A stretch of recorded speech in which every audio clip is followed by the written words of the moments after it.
Bienvenidas, bienvenidos y bienvenidas nuevamente. Soy Diego Araya de La Voz del Huelén, un canal dedicado a la transmisión de distintas voces que llevan información interesante y relevante para la comunidad.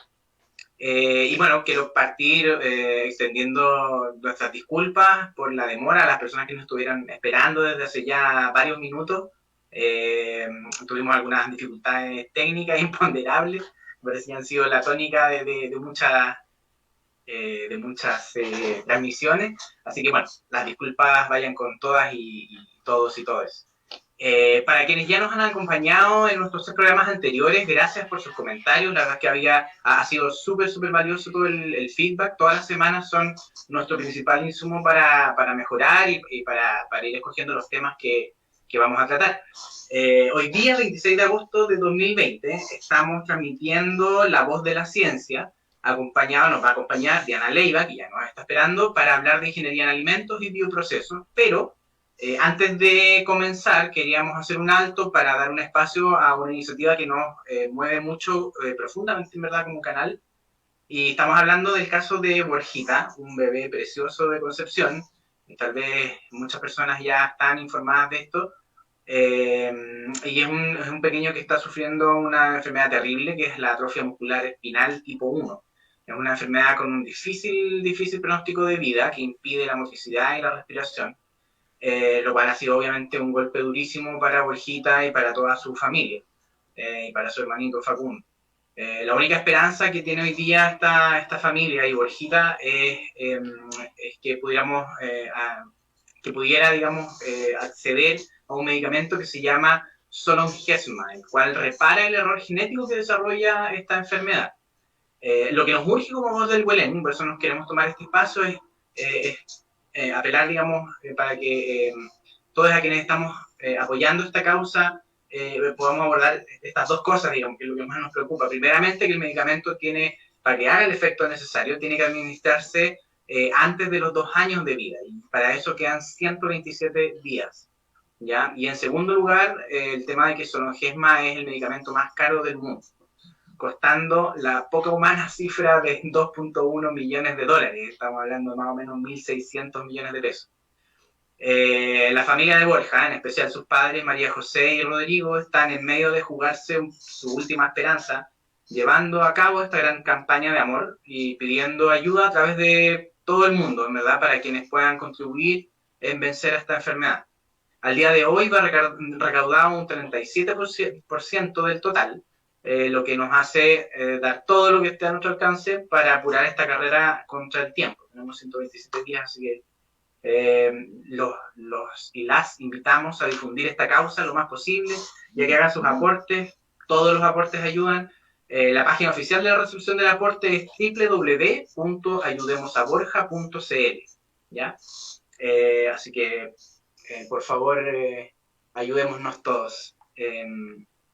Bien, dicho eso, bueno, les recuerdo a las personas que se suman recién, estamos transmitiendo desde las cumbres del Huelén el 4º capítulo de La Voz de la Ciencia, que es la voz dedicada a difundir información científica confiable y cercana, que nos ayuda a entender mejor nuestro mundo, con la compañía de entrevistados que nos aportan sus perspectivas desde diversas disciplinas.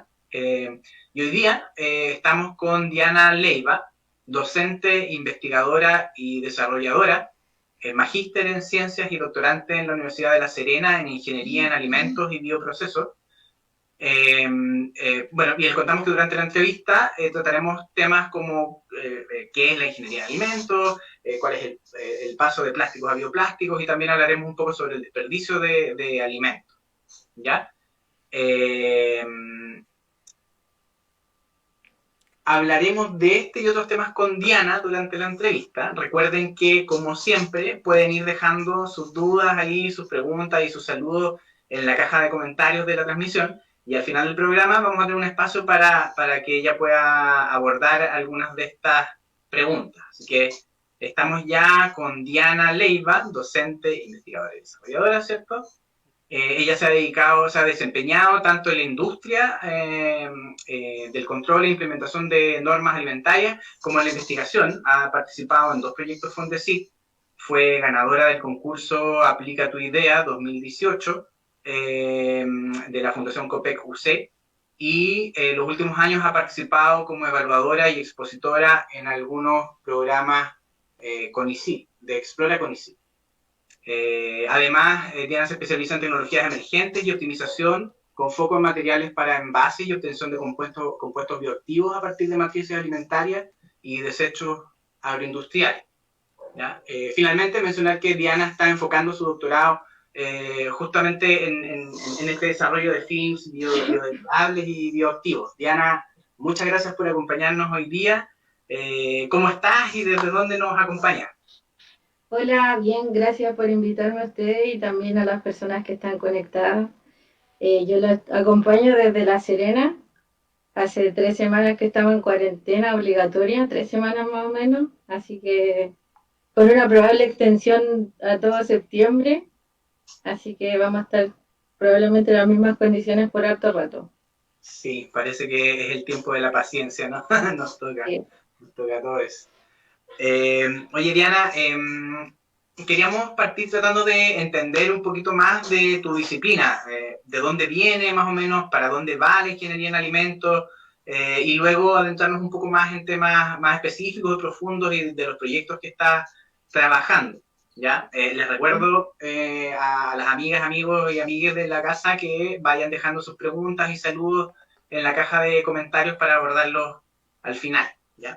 Entonces, quería partir por preguntarte justamente eso, de qué se trata la carrera de Ingeniería en Alimentos y qué hace una ingeniera en alimentos.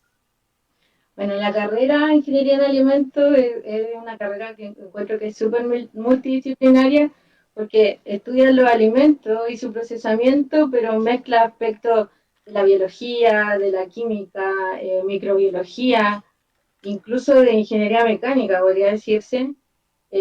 Bueno, por supuesto está aplicada en alimentos, pero tanto a su formulación, a las características que se desean, el diseño en cuanto al sabor que puede tener, los olores, la textura, el desarrollo y la producción de ellos también, y todos los procesos que involucran, y también a su vez resguardando la seguridad de ellos. Y por supuesto desde el área más ingenieril, optimizando estos procesos, también nos desempeñamos en ello. Y también hay un área que es súper, que tengo hartos colegas y que yo misma trabajé en eso, que es la fiscalización de normativas, en función de cumplir algunos requisitos funcionales del producto y mantener las condiciones sanitarias adecuadas para su venta.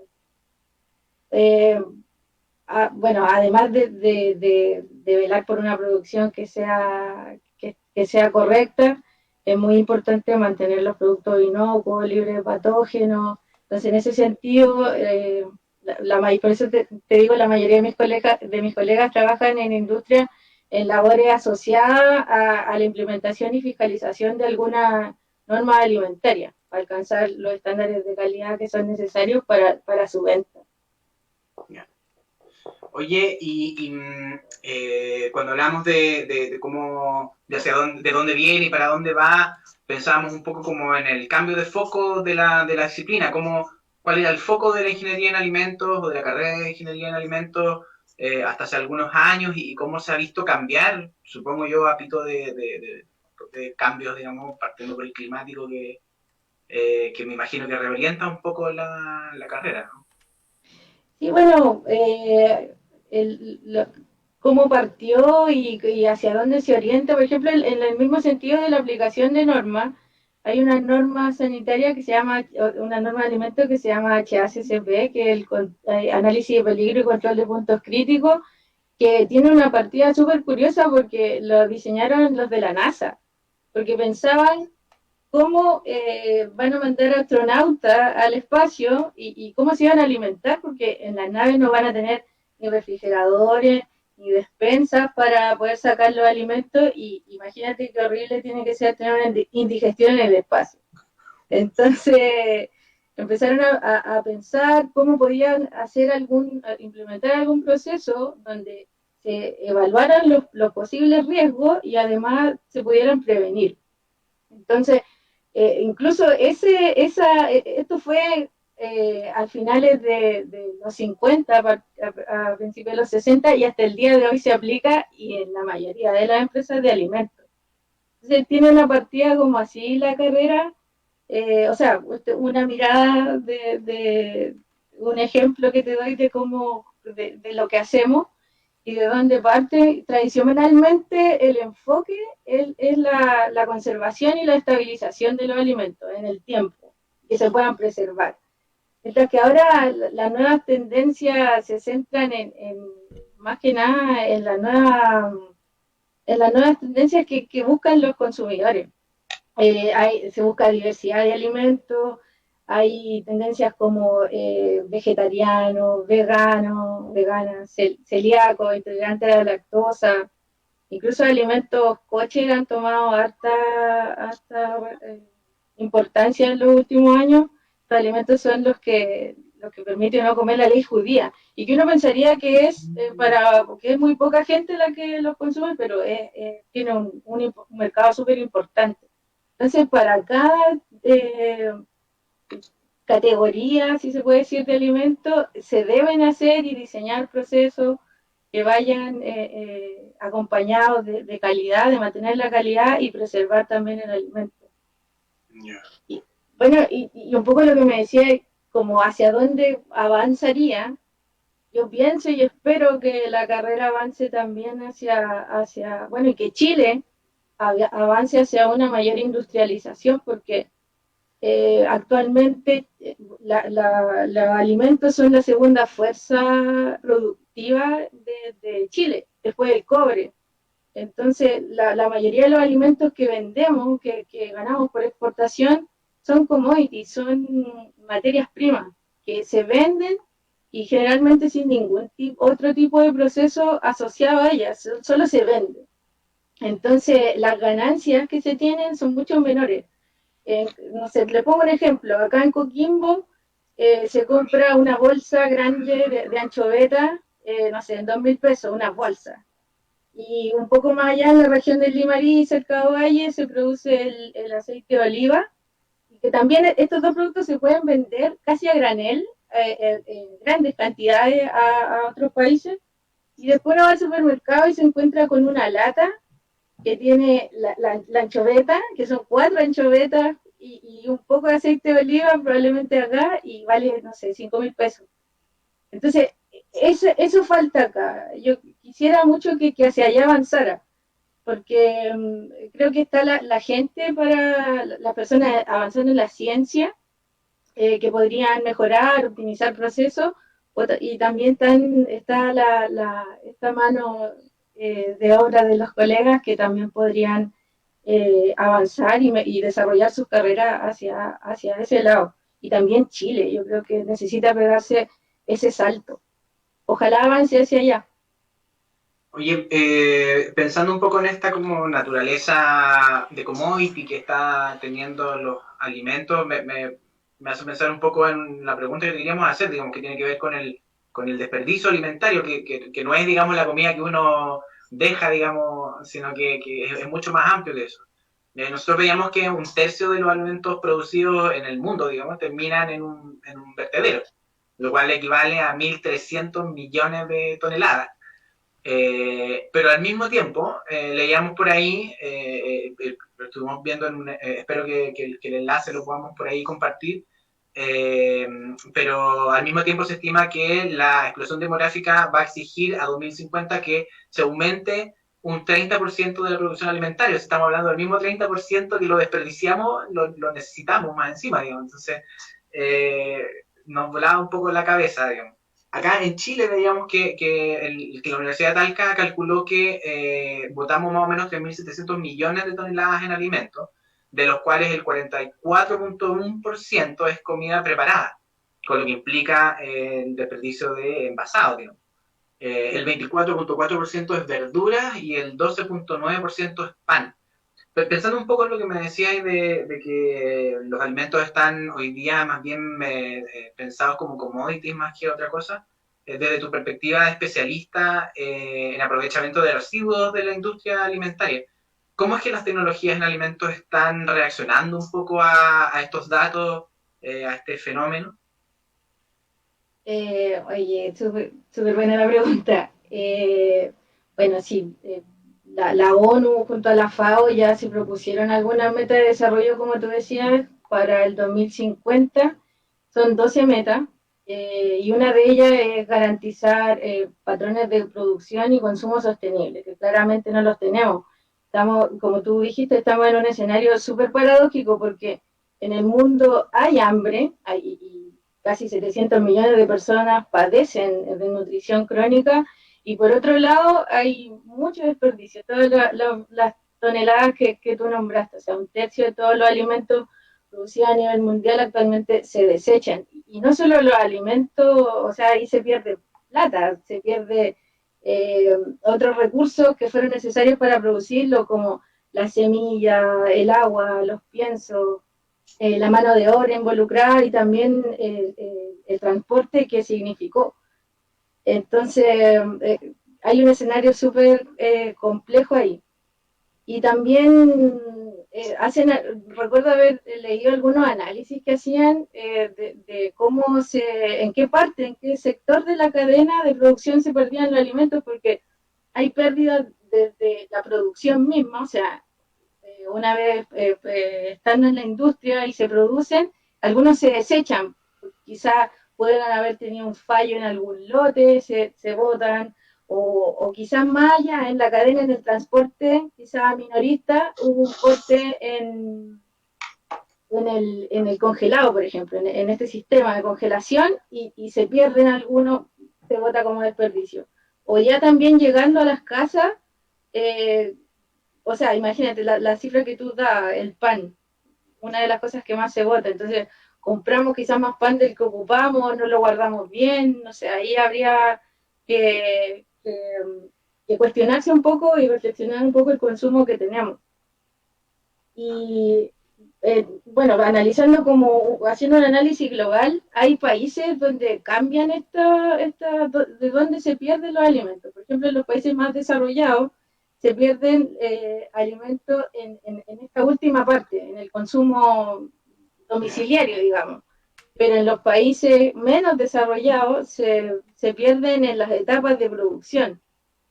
Entonces, hay variaciones y son súper importantes. O sea, en un país desarrollado por persona se pierden unos 100 kilos al año de alimentos, en cambio en los otros serán unos 10 kilos, o sea, 10 veces más.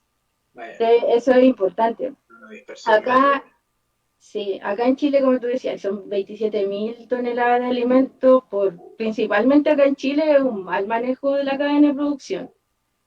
Y y también otro dato que me parece súper interesante es que hay acá en la industria se trabaja con un superávit de producción que es un 30%. O sea, producimos un 130% para vender un 100%. Generamos mucho excedente en alimentos acá en Chile que después se gastan. Y eso, además de que puede tener implicancia, bueno, está la implicancia de la pérdida de alimentos, también el desecho de materia orgánica también causa contaminación y también es un gasto porque los gastos municipales por deshacerse de los desechos son altos. Estamos hablando de cerca de 2.000 millones al año. Entonces, claramente, Hay, ¿sí, hay perdón? como, hay como un efecto, digamos, expansivo de esta ineficacia, digamos. Claro, claro, y de toda la basura que uno bota, el 40% es materia orgánica. O sea, probablemente sea el desecho alimentario, algo que nos quedó, ese pan que tú comentabas, lo estamos botando. Y Y, además, ¿sí, perdón? no, te quería hacer una pregunta respecto de un lado, tú me decías que estaba en temas de norma de calidad, ¿cierto? Yo recuerdo que también habían temas normativos en otros países, como en Estados Unidos, en donde eso también como que desincentivaba, por ejemplo, la donación de alimentos que ya no estaban para comercialización a usuario final, digamos, a consumidor final, pero que se podrían donar y habían leyes que desincentivaban en efecto ese acto, digamos, que reduciría la merma. ¿En Chile pasa algo parecido también?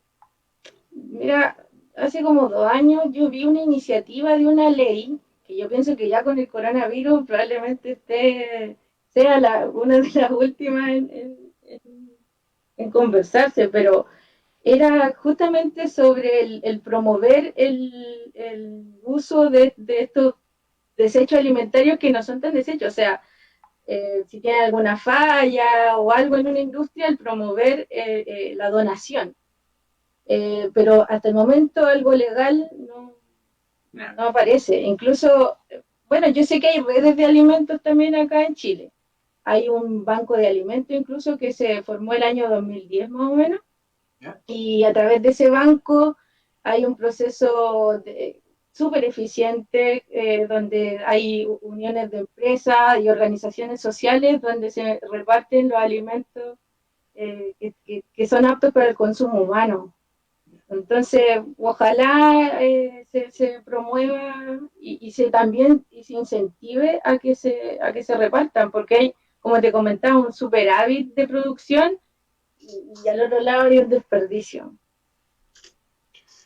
Oye, Diana, queríamos aprovechar de preguntarte también de otra de las áreas de tu campo de investigación, que tiene que ver con el tema de los bioplásticos, del paso de los plásticos a los bioplásticos. Igual de repente se lee, se escucha por ahí, digamos, pero a veces uno no está tan informado. ¿Nos podías contar así brevemente qué son los bioplásticos? Sí, claro. Bueno, para hablar de los bioplásticos podríamos empezar hablando de los plásticos. Los plásticos los hemos usado, tienen una grande aplicaciones, o sea, es un material súper versátil, no tan solo para la industria de alimentos, donde lo vemos harto, porque casi todo lo que comemos basta con ir al supermercado o ir al negocio y ver que casi todos los alimentos vienen en un envase de plástico. El plástico en esta aplicación en particular de alimentos es súper útil porque además de ser barato y versátil, tiene propiedades muy interesantes para aplicarlo en alimentos. Tiene propiedades mecánicas eh, diferentes en los diferentes tipos de plástico. Hay plástico flexible, rígido, semirrígido. También cumplen con una propiedad de barrera contra ciertos gases y humedad que podría promover el crecimiento bacteriano, por ejemplo. Entonces, cumplen la función de protección y además son baratos. El problema, el problema es que provienen de fuentes no renovables, tienen origen petroquímico, los plásticos que ocupamos, su producción tiene altas tasas de dióxido de carbono, la producción de plástico, y además las imágenes tristes que vemos de contaminación. O sea, hay incluso una isla de plástico flotando en el mar. Entonces ya también hay algunas imágenes que son súper recurrentes, como una tortuga que está apretada con un plástico y deformado completamente su cuerpo. Hay imágenes que son súper comunes, incluso ahora estamos hablando de microplástico, que el microplástico ya llegamos a consumirlo nosotros. Una vez leí que nos comíamos cualquier tarjeta, al año. Una tarjeta completa de plástico nosotros al año, sí. Una VIP al año. Entonces, el problema es súper grave. Entonces, ahí aparece, como forma de mitigar este problema, los bioplásticos. Y en eso, bueno, me estoy basando. Los bioplásticos son de origen de materias primas naturales, son biobasados y también son biodegradables, biocompostables. Entonces, podrían ser una alternativa un poco más amigable al medio ambiente que el plástico que usamos actualmente. Tiene algunas desventajas, sí, respecto al plástico. El plástico, estas propiedades de barrera que yo te comentaba, son muy importantes y algunos bioplásticos no la tienen. Hay otros que sí están avanzando. Por ejemplo, hay uno que se llama ácido poliláctico, que se obtiene del almidón. El almidón incluso se puede obtener desde desechos como el choclo, la papa. Y este almidón, mediante alguna transformación biológica, principalmente por fermentación, se puede obtener un monómero, una estructura simple que se llama ácido láctico. Y mediante algunos otros procesos se polimeriza, es decir, de una estructura simple pasa a varias y se puede obtener este material que se llama ácido poliláctico. Y sin ir más lejos, yo los champiñones que compro en el supermercado vienen en un envase de ácido poliláctico. Entonces ya por lo menos hay algunos bioplásticos que ya tienen algún nivel de industrialización y probablemente sigan avanzando y nos lleguen a los consumidores cada vez más. El desafío es avanzar hacia a que otros también se puedan incorporar a las cadenas productivas. Vale. Oye, Diana, queremos empezar a tomar algunas preguntas del público, pero antes de eso tenemos una deuda interna del equipo y también hacia afuera, en verdad, que es una pregunta que la he escuchado muchas veces y yo te hice al principio en la pre-entrevista, que es ¿por qué se queman los chitos? Ah, ¿por qué se queman los chitos? Yo había escuchado algunos mitos sobre los chitos que eran de petróleo, eran de cartón, también escuché una vez. Bueno, los chitos, aparte de tener, bueno, están hechos de harina, de aditivo, saborizante, grasa también. Entonces, la harina ya es inflamable de por sí, entonces puede inflamarse y además como tienen grasa, eh, funciona como esta grasa funciona como casi un combustible y mantiene prendido el chito, pero eso no quiere decir que sea de petróleo. Súper, gracias. Oye, vamos a empezar a tomar algunas preguntas que ya llegaron varias de la caja de comentarios. César pregunta, ¿cuáles son los enemigos o problemas en Chile para generar donación de alimentos, según tu opinión? Yo creo que es que no haya, no hay nada que fomente esta entrega. O sea, cuando yo te hablaba de esta red de alimentos, fue algo eh, como que nació una idea espontánea de un grupo de personas y se armó esta red. Probablemente que se promuevan este tipo de redes ya a nivel nacional, en cada región, podría aportar en este sentido, pero algo legal también podría ser que tomen esa ley de incentivo a donar alimentos y de esta manera se podría mitigar un poco el desperdicio. Sandra Hermosilla pregunta, o más bien comenta, o afirma, tenemos que volver al granel. ¿Qué opinas sobre esta afirmación? Oye, es compleja igual, porque yo también pienso, miren, yo pienso que el problema de los plásticos en general, si es que yo pienso que a eso se refería Sandra, eh, el problema de los plásticos es la acumulación y que no tenemos un plan para su disposición final después del uso. Ese es el gran problema. Pienso que este problema se puede atacar de diferentes maneras. Una de ellas podría ser la que ella señala. Podría haber se podrían promover algunos supermercados granel, como ya han aparecido, me parece que en Santiago han habido algunas tiendas más chicas, pero pienso que podría ser una de las soluciones, pero también hay muchas otras más. Belén Marchán nos pregunta, con el bioplástico, ¿se pueden hacer telas o textiles? Eh, Mira, la verdad no sé, nunca me lo había preguntado. Mira, la verdad no sé, a priori no Vamos, podría responder esa pregunta. Es que vamos, desconozco cuáles serían las necesidades que tiene en particular un textil para que sea así llamado. vamos a hacer algunas investigaciones para poder responder a las personas que se conectan por primera vez. Les comentamos que igual nosotros tomamos algunas de las preguntas que o por tiempo o por alcance no alcanzamos a abordar bien y las contestamos después por interno, las gestionamos de otra forma. Sí, de todas maneras, si encuentro algo interesante, lo envío por el chat. Súper, gracias. Tengo otra pregunta que es de Diana Stark, que pregunta, bueno, dice, ¿cómo se encuentra a nivel latinoamericano nuestro país en temas de manejo de residuos, ya sean plásticos o desechos orgánicos? Bueno, a nivel latinoamericano somos pésimos porque somos como el segundo país en América Latina que más contamina por persona. Creo que el primero era México, incluso estamos más altos que Brasil. Entonces, ¿cómo lo encontramos? Nos encontramos en un problema grave. Ante eso, hay una ley que es súper interesante que se promulgó el año 2016, que se llama Ley REP, de responsabilidad extendida al productor.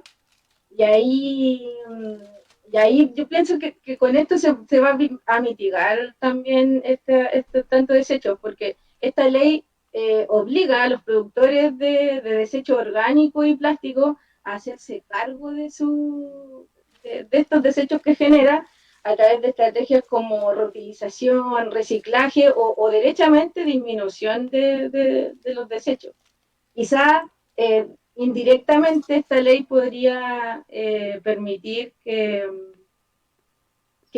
disminuyéramos las cantidades de residuos orgánicos domiciliarios, porque esta ley también promueve la generación de compostera en la casa. Entonces, quizás por ahí indirectamente podría ayudar a lo que estamos hablando. Ok, tenemos una última pregunta que es en relación a los bioplásticos también. Joaquín Galindo dice que él ha escuchado que en Estados Unidos se cultiva mucho maíz para esto, pero ¿hay algún vegetal preferente para fabricar bioplástico? Yo pienso que más que un vegetal en particular es lo que se vaya a obtener. Por ejemplo, da el ejemplo del ácido poliláctico, que es el almidón lo que yo quiero obtener. Entonces, independiente de su fuente, que por cierto también pueden ser desechos, que deberían ser solo desechos, y no así el alimento es para alimentar a las personas y el desecho deberíamos sacarlo.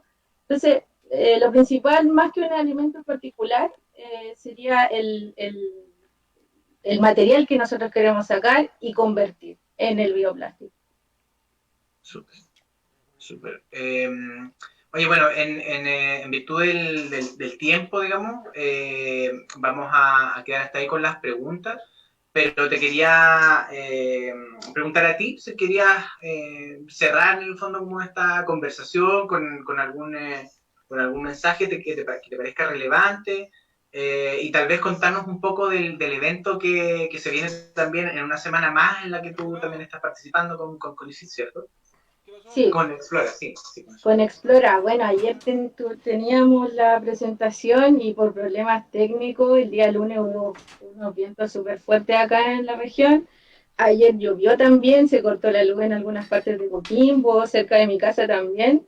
Entonces hubo problemas técnicos y no se pudo hacer. Pero la próxima semana, ya el martes a las 7:15, vamos a hacer esa charla que igual los dejo invitados porque justamente es del uso de bioplástico. O sea, apunta hacia allá. El uso del plástico y qué alternativa hay. De eso se trata esa presentación. Así que las dejo súper invitadas para que la vean. Súper. A través del grupo de Explora Coquimbo. Explora Coquimbo. Súper. Sí.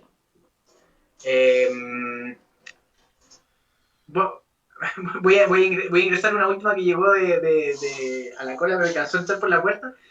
Carla Zúñiga pregunta: ¿qué medidas crees que faltan en Chile para impulsar la ingeniería de alimentos en términos de políticas públicas? Mira, yo pienso que está subvalorada la carrera, porque pienso que tenemos las competencias para desarrollar mucho más. Pero lamentablemente actualmente la industria es súper centrada en esto de solo producir y vender, lo que hablábamos de los commodities. Entonces, no hay mucho, no hay muy poco espacio para desarrollarnos, para desarrollar la carrera, para buscar otro tipo de producción o mejorar la producción, optimizarla. Creo que por eso yo te comentaba que creo que un paso así hacia la industrialización en Chile sería súper importante, y ahí de ingeniero en alimentos tendríamos mucho que decir. Y recalco lo que conversamos, o sea, los alimentos son la segunda fuerza productiva de Chile. Entonces, sobre todo, tenemos que avanzar en ese sentido, darle otra vuelta, otra mirada, y también esto generaría trabajo, más plata para Chile, un avance y por supuesto la llegada de otras tecnologías. Entonces creo que no, los alimentos sobre todo es una parte que está bien dejada de lado. Y aprovechando y colgándome de esa pregunta, o sea, quisiera igual mandarle salud a todos mis colegas porque eh, así como se habla de primeras líneas en todas las carreras